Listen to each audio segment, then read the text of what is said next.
This channel does not promote any violent, harmful, or illegal activities. All content provided by this channel is meant for an educational purpose only.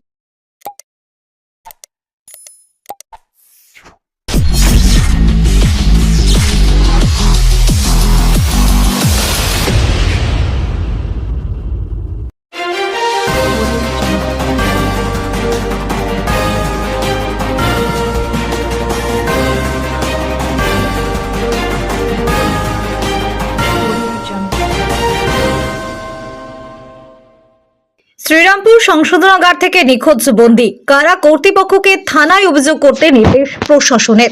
বন্দীর নাম Rajesh হাটি। POCSO মামলায় অভিযুক্ত হয়ে শ্রীরামপুর সংশোধনাগারে বন্দী ছিলেন গত বছর June মাস থেকে।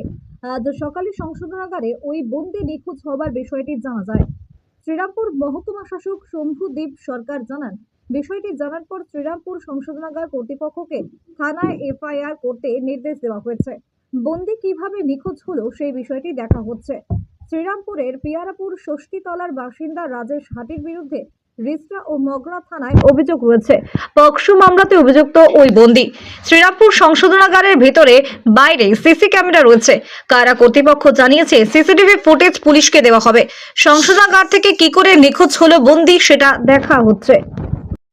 ব্যুরো রিপোর্ট, আমার কলকাতা নিউজ।